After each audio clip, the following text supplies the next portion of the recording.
Hello guys, good morning. Sharing our Monkey Canopy Splash Zone experience. If you are in KL or a tourist na naghahanap ng ibang papasyalan dito sa Malaysia, pwede nyo ring itry yung Monkey Canopy.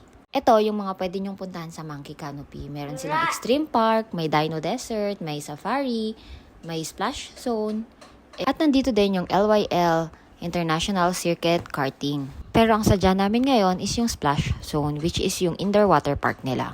Ang unang attraction na makikita nyo dito pagpasok nyo sa Monkey Canopy ay yung LYL International Circuit Racing.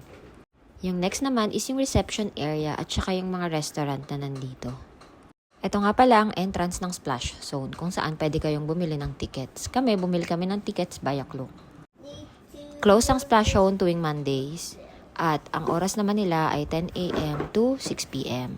Pero during holidays like us, 10 p.m. ang closing ng indoor water park.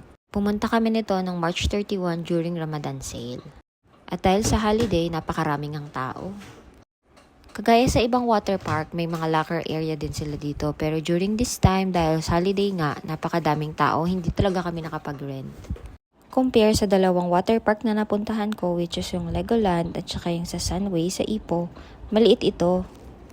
Be ready na hindi ka makapag-shower after mong mag-swimming dahil hindi talaga namin nagawang mag-shower dahil napakahaba ng pila. Nagulat din kami kasi yung mga floaters o yung mga tubes na yan, yung mga yellow, kailangan mo pang i-rent.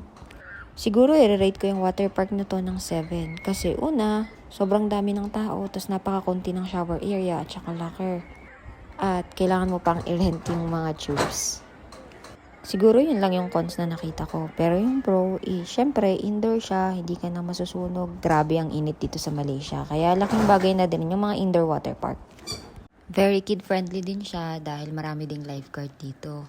Marami ka ring magagawa sa loob ng water park. May mga inflatables, maraming slide, meron din silang big bucket splash, meron din silang wave pools. If in case magutom ka naman, meron naman silang maliit na shops dito kung saan makakabili ka ng mga snacks. All in all, na-enjoy ni Rain talaga yung water park na ito. Sana sa susunod naman ay matry namin yung ibang attraction dito sa Monkey Canopy. O siya, yan na lang muna. Maraming salamat.